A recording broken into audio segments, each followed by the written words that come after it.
তেলের জন্য রাজধানীর পাম্পগুলোতে দীর্ঘ লাইন, আতঙ্কিত হতে মানা করলেন জ্বালানি মন্ত্রী। জেট ফুয়েলের দাম বেড়েছে 80%।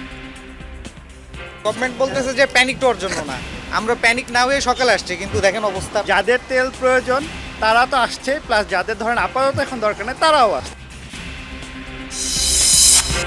ঢাকা ট্রাফিক ব্যবস্থাপনার আধুনিকায়ন ও নতুন বাইপাস নির্মাণের নির্দেশ প্রধানমন্ত্রীর। ঋণের কিস্তি নিয়ে IMF প্রতিনিধি দলের সাথে বৈঠক।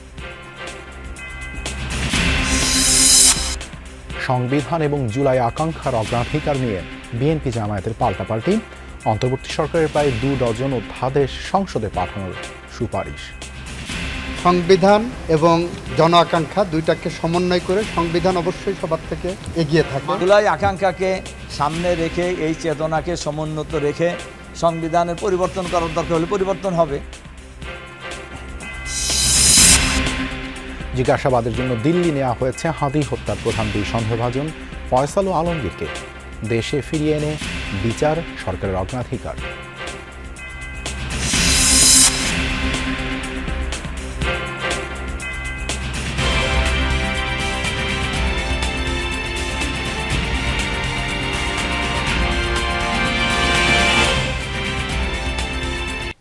জ্বালানি তেলের খোঁজে রাজধানীর এক পাম্প থেকে অন্য পাম্পে ছুটছেন পরিবহন মালিক চালকরা।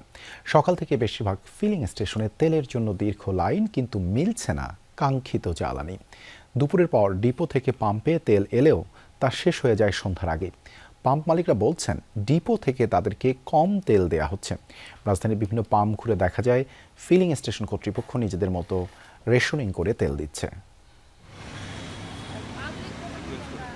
2 ঘন্টা লাইনে দাঁড়িয়েও শেষমেশ জ্বালানি তেল পাননি ব্যবসায়ী হাসান। তার আগেই ফুরিয়ে গেছে এই পাম্পের তেল। এখন অপেক্ষা ডিপো থেকে তেল আসার। এর আগে পাম্পে পাম্পে ঘুরেই শেষ করে ফেলেছেন গাড়ির জ্বালানি।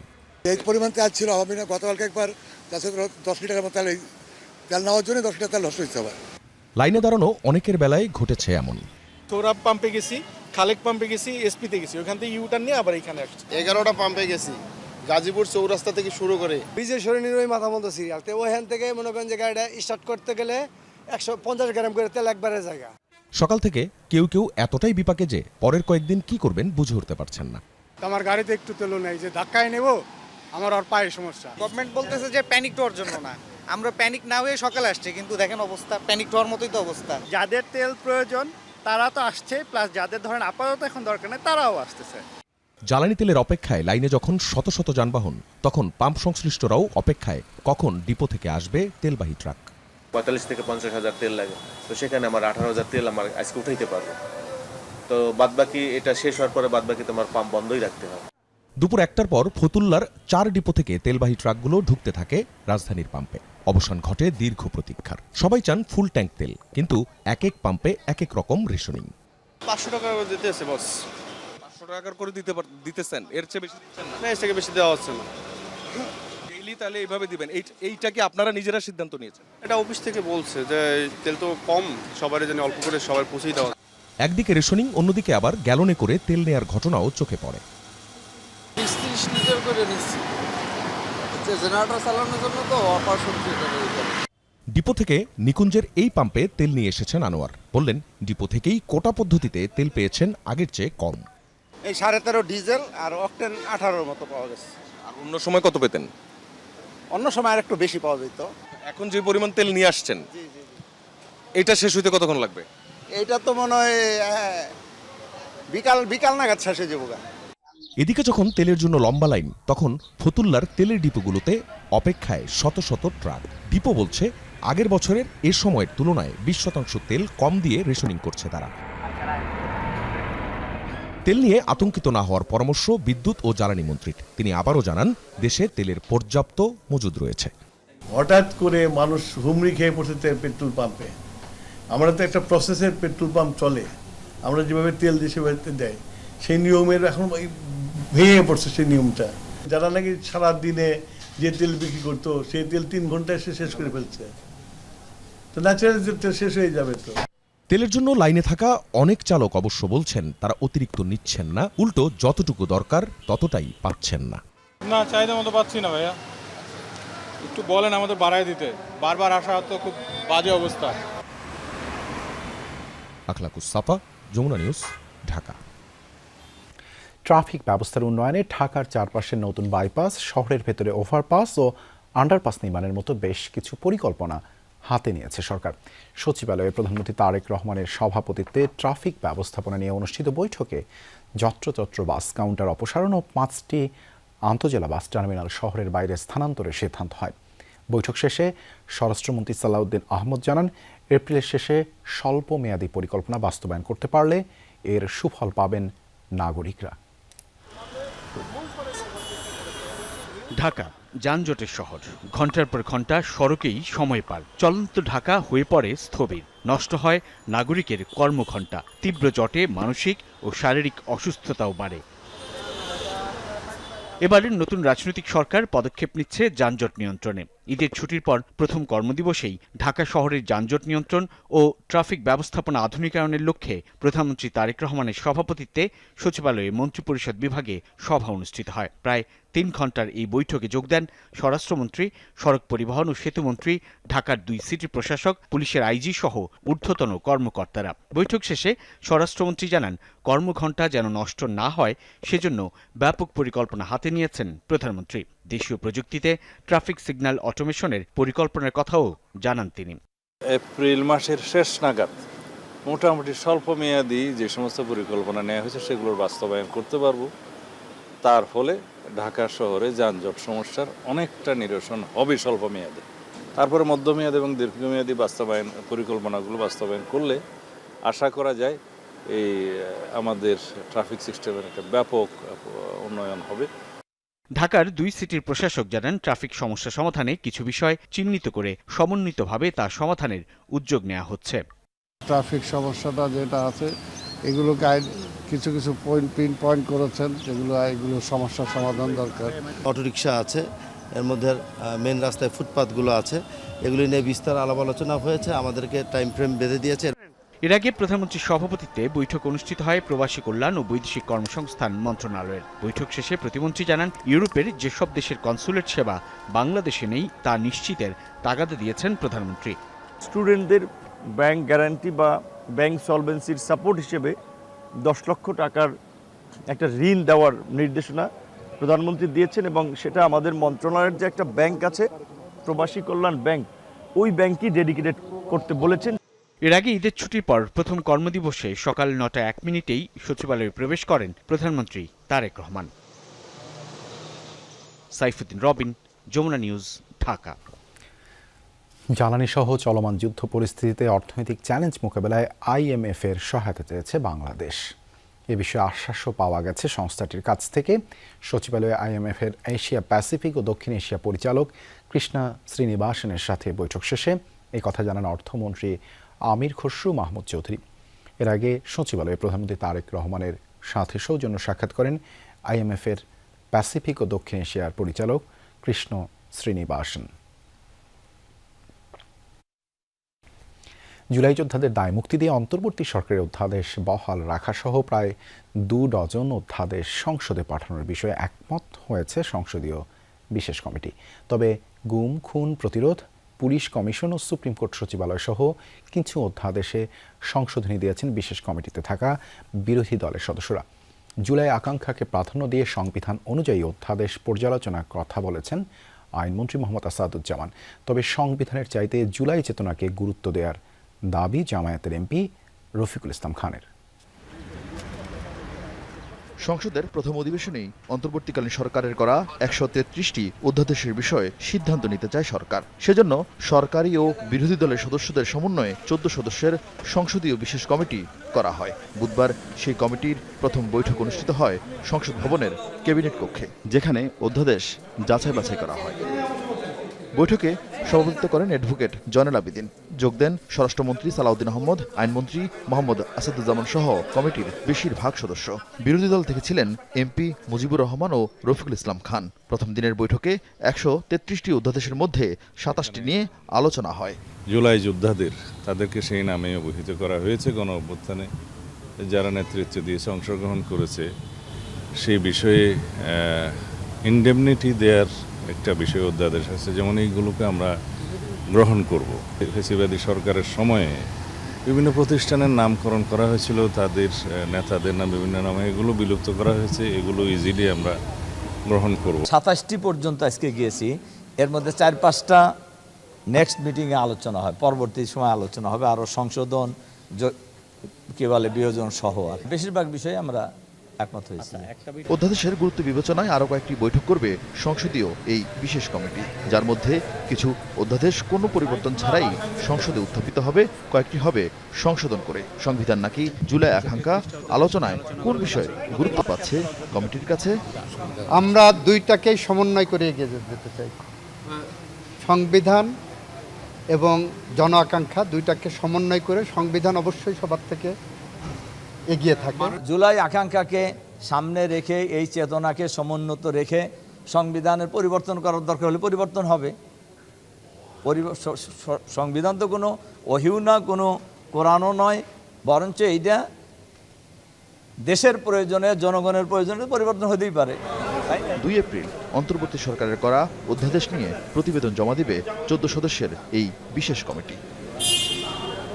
আরিফিন শাকিল, যমুনা নিউজ, ঢাকা। যমুনা নিউজে একটা বিরতি নিচ্ছি, সঙ্গেই থাকুন।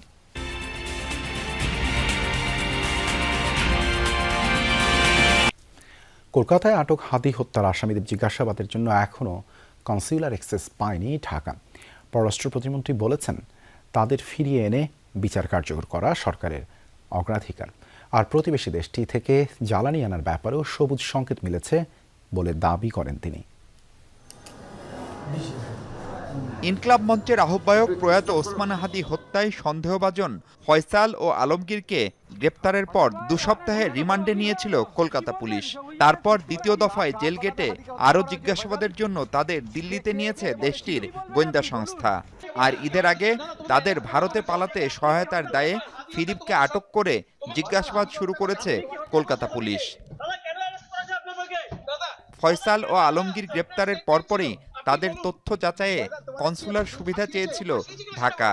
2 সপ্তাহ পার হলেও এখনো তার কোনো সুরাহা হয়নি। ভারত বলতে পারবে ভালো কেন এতদিন সময় লাগছে। তো আমরা তাদেরকে পুশ করছি, কারণ যেহেতু এটা বাংলাদেশের নাগরিক হত্যা হয়েছে, হত্যাকারী ভারত অ্যারেস্ট হয়ে থাকে, আসামিকে দেশে ফিরিয়ে আনা, সাজা দেওয়াটা আমাদের টপ মোস্ট প্রায়োরিটি এই হাদি হত্যার ব্যাপারে, এবং সেটা বিচার আমরা নিশ্চিত করবো ইনশাল্লাহ। মধ্যপ্রাচ্যে চলমান অস্থিরতায় ভারত থেকে এক দফা পাইপলাইনে 5000 মেট্রিক টন ডিজেল এনেছে বাংলাদেশ। আরও আনতেও ইতিবাচক ঢাকা ও দিল্লি। আমরা যতদূর জানি এটা গ্রিন সিগন্যাল আমরা পেয়েছি। ইরান ইসরায়েল যুদ্ধে আটকা পড়েছেন অনেক বাংলাদেশি, এরই মধ্যে অনেকে দেশেও ফিরেছেন। ইরানে এখনো সব বাংলাদেশি নিরাপদে আছেন বলে দাবি শামা ওবায়দের। ইরানে আমাদের 2000 এরকম আমাদের বাংলাদেশি আছে, তার মধ্যে বেশ কিছু সংখ্যক স্টুডেন্ট আছে। আজকে যা আমাদের খবর, সেই আজকে পর্যন্ত তারা নিরাপদে আছে। এমন একটা অবস্থা হয় যে লাইফ রিস্ক হচ্ছে, সেই জায়গায় আমরা অবশ্যই তাদেরকে, আমাদের মিশন ওখানে কাজ করছে, আমরা তাদেরকে ফিরিয়ে নিয়ে আসবো। সম্প্রতি 1971-এ পাকিস্তানের গণহত্যার স্বীকৃতি চেয়ে প্রস্তাব উঠেছে মার্কিন কংগ্রেসে। এই স্বীকৃতি আদায়ে সরকার তৎপর হবে কিনা জানতে চান সাংবাদিকরা। গণহত্যার বিষয়ে কিন্তু আমরা অলরেডি কিন্তু সরকার থেকে একটা কর্মসূচি নেওয়া হয়েছে 25শে মার্চ রাতে, সেটা প্রক্রিয়া চলমান আছে। বাংলাদেশের স্বাধীনতা, সার্বভৌমত্ব, বাংলাদেশের লিবারেশন ওয়ারের একটি বিশাল একটি জায়গা জুড়ে আছে, তো সেটা অবশ্যই আমরা বিএনপি সরকার সেটা পার্সু করবে। মাহফুজ মিশু, যমুনা নিউজ, ঢাকা। ব্রাহ্মণবাড়িয়ার নাসিরনগরে নির্বাচনী বিরোধের জের ধরে বিএনপির 2 সমর্থক গ্রুপের সংঘর্ষে 2 জন নিহত হয়েছেন, আহত হয়েছেন অন্তত 40 জন। মঙ্গলবার সকালে নাসিরনগরের এই ঘটনা ঘটে। পুলিশ ও স্থানীয়রা জানায়, ত্রয়োদশ সংসদ নির্বাচনের ভোট গ্রহণের দিন গোয়ালনগর উচ্চ বিদ্যালয় কেন্দ্রে অনিয়মের অভিযোগে বিএনপি সমর্থক রহিম তালুকদার গ্রুপের জিয়াউর রহমান আটক হয়। পরে ভ্রাম্যমাণ আদালত তাকে 10 দিনের কারাদণ্ড দেয়। সম্প্রতি এ নিয়ে বিএনপি সমর্থক কাশেম মিয়া গ্রুপের শিশু মিয়া নামে একজনকে দায়ী করে তাকে মারধর করে জিয়াও। এর জেরে গেল সপ্তাহে 1 দফা সংঘর্ষের পর আজ আবারও সংঘাতে জড়ায় দুপক্ষ। একই দিন জেলার কসবায় দিন ইসলাম নামে এক ব্যক্তিকে বাড়ি থেকে তুলে নিয়ে পিটিয়ে হত্যা করা হয়েছে।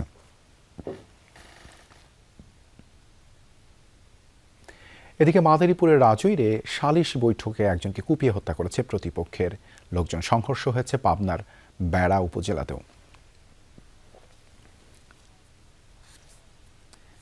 অবশেষে গোয়েন্দা পুলিশের জালে ধরা পড়ল সাবেক সেনা কর্মকর্তা ও সাবেক সংসদ সদস্য মাসুদ উদ্দিন চৌধুরী। সোমবার গভীর রাতে অভিযান চালিয়ে তাকে গ্রেপ্তার করে ডিবি পুলিশ। মঙ্গলবার দুপুরে পুলিশ জানায় পল্টন থানার মানব পাচার মামলায় গ্রেপ্তার দেখানো হয়েছে মাসুদ উদ্দিন চৌধুরীকে। বিকেলে রাজধানীর সিএমএম কোর্টে তোলা হয় তাকে। এ সময় মানব পাচারের মামলায় 5 দিনের রিমান্ড মঞ্জুর করেছে আদালত।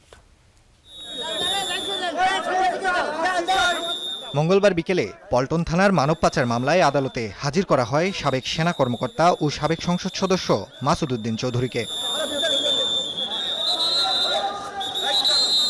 আদালত চত্বরে তাকে লক্ষ্য করে ডিম নিক্ষেপ করে বিক্ষুব্ধ আইনজীবী আর জনতা। মামলায় সাবেক এই সেনা কর্মকর্তার বিরুদ্ধে গুরুতর অভিযোগ এনে পুলিশ 5 দিনের রিমান্ড চাইলে তা মঞ্জুর করেন আদালত। যে লোকগুলোকে তারা বিদেশে পাঠিয়েছে সেই লোকগুলো সেখানে মানবতা জীবনযাপন করেছে, তাদেরকে অমানবিক নির্যাতন করা হয়েছে। তদন্তকারী কর্মকর্তা তার বিরুদ্ধে 5 দিনের রিমান্ড মঞ্জুর চেয়েছিল, প্রার্থনা করেছিলেন। বিজ্ঞ আদালত এই 5 দিনের রিমান্ড মঞ্জুর করে তাকে জিজ্ঞাসাবাদ করার জন্য তদন্তকারী কর্মকর্তার হাতে ন্যস্ত করেন। আমি মনে করি আমরা ন্যায় বিচার হতে বঞ্চিত হয়েছি, আইনের শাসন সেখানে প্রতিষ্ঠিত হয়নি, ন্যায় বিচার প্রতিষ্ঠিত হয়নি। আমরা আজকের যে অর্ডার বা আদেশ হয়েছে তার এগেইনস্টে আমরা উচ্চ আদালতে যাব। অভিযোগে বলা হয় আসামি মাসুদ উদ্দিন চৌধুরী মালয়েশিয়ার মানব পাচারের মূল হোতা। সোমবার গভীর রাতে গোয়েন্দা পুলিশের অভিযানে বারিধারা ডিওএইচএস এলাকা থেকে গ্রেফতার করা হয় তাকে। গোয়েন্দা হেফাজতে নেয়ার পর এই বিষয়ে বিস্তারিত জানাতে মঙ্গলবার দুপুরে ডিএমপি মিডিয়া সেন্টারে ব্রিফিং করে পুলিশ। ডিবি পুলিশের ডিসি জানান পরোয়ানা থাকায় মাসুদ চৌধুরীকে গ্রেফতারে আগেও অভিযান চালানো হয়। কয়েক দফায় ব্যর্থ হলেও এবার সফল হয়েছে পুলিশ। মানি লন্ডারিং মামলা হয়েছে সিআইডিতে, ওনারা দেখতেছে, প্লাস দুদকও এটা নিয়ে একটা অনুসন্ধান চালাচ্ছে। এই জিনিসটা ওনারা দেখতে পারবে। তদন্ত শেষে যখন চার্জশিট দেবে তখন তো অবশ্যই উল্লেখ করে দেবে, সেটা দুদকই দেখ আর সিআইডি দেখ, উল্লেখ করে দেবে যে তার বিরুদ্ধে অভিযোগগুলো কি, কত আর্থিক কেলেঙ্কারি বা দুর্নীতি হয়েছে, এটা তো আপনাদেরকে উল্লেখ করে দেবে। ডিবি পুলিশ বলছে 1/11-এর পরদিন তৎকালীন সেনা সমর্থিত তত্ত্বাবধায়ক সরকার গঠনে কুশীলবের ভূমিকায় ছিলেন সাবেক এই সেনা কর্মকর্তা। 1/11-এ মাসুদ উদ্দিন চৌধুরীর সংশ্লিষ্টতার প্রশ্নে ডিবি প্রধান জানান, সংশ্লিষ্ট বিষয়ে অভিযোগ দায়ের হলে ব্যবস্থা নেওয়া হবে। কেউ ওনার দ্বারা ক্ষতিগ্রস্ত হয়েছে, সে ক্ষতিগ্রস্ত, যে কারো অধিকার আছে আইনের আশ্রয় নিয়ে, এখনো যদি নেয় আমরা তাকে ওয়েলকাম জানাবো। নাফিজ আলম চয়ন, যমুনা নিউজ, ঢাকা। যমুনা নিউজে আরও একটা বিরতি নিচ্ছি, সঙ্গে থাকুন। পবিত্র মাহে রমজান ও ঈদ উল ফিতরের ছুটি শেষে শ্রেণী কার্যক্রম শুরুর পরবর্তী 10টি শনিবার বিদ্যালয় খোলা রাখার নির্দেশনা দিয়েছে প্রাথমিক শিক্ষা অধিদপ্তর। মঙ্গলবার প্রাথমিক শিক্ষা অধিদপ্তরের মহাপরিচালক আবু নূর মাহমুদ শামসুজ্জামান জানান, সবার সাথে কথা বলেই এই সিদ্ধান্ত নেওয়া হয়েছে। শিক্ষকদের সাথেও আলোচনা করা হয়েছে। গেল 19 মার্চ থেকে এসব শিক্ষা প্রতিষ্ঠানে টানা 40 দিনের ছুটি শুরু হয়। সেই হিসেবে আগামী রবিবার স্কুলগুলো খোলা হবে, তবে পরের শনিবার থেকে টানা 10 সপ্তাহে প্রতি শনিবার খোলা থাকবে স্কুল। 10 দিন শনিবার যদি আমরা এক্সট্রা ক্লাস নিই তাহলে এই গ্যাপটা পূরণ করা যাবে। সেই অনুপাতে মন্ত্রণালয় থেকে সিদ্ধান্ত এসেছে এবং আমরা পরবর্তী যে 10টা শনিবার ক্লাস নেওয়ার সিদ্ধান্ত নিচ্ছি। এনআইসিইউতে রোগী ভর্তি, কিন্তু দেখা মেলেনি চিকিৎসকের। সব রোগী সরকারি হাসপাতাল থেকে ভাগিয়ে আনা হয়েছে। এমন নানা অনিয়মে বন্ধ করে দেয়া হলো রাজধানীর কলেজ গেটের টিজি হাসপাতাল। পাশাপাশি বন্ধ করে দেওয়া হয়েছে যমুনা জেনারেল হাসপাতালের আইসিইউ ও এনআইসিইউ। মঙ্গলবার সকালে মুক্তিযোদ্ধা টাওয়ারে 5টি বেসরকারি হাসপাতালে অভিযান চালায় স্বাস্থ্য অধিদপ্তর। হাসপাতাল সহ 10টি স্বাস্থ্য প্রতিষ্ঠান আছে এক মুক্তিযোদ্ধা টাওয়ারে। বাকি প্রতিষ্ঠানগুলোর বিষয়ে চূড়ান্ত সিদ্ধান্ত বুধবার। এদিকে সচিবালয়ের স্বাস্থ্যমন্ত্রী জানিয়েছেন, মানহীন প্রতিষ্ঠানের বিষয়ে কঠোর অবস্থানে সরকার। আজকে থেকে আমাদের ডাইরেক্টর হসপিটাল বাকি সমস্ত ক্লিনিকগুলিতে ভিজিট করবে, তাদের লাইসেন্সগুলি চেক করবে, এক্সিস্টিং ডাক্তার আছে কিনা, সমস্ত যা যা থাকার দরকার এগুলি চেক করে, যেগুলি না পাবো আমরা লাইসেন্স বাতিল করে দেব। এই ছিল যমুনা নিউজে। এতক্ষণ সাথে থাকার জন্য ধন্যবাদ সবাইকে।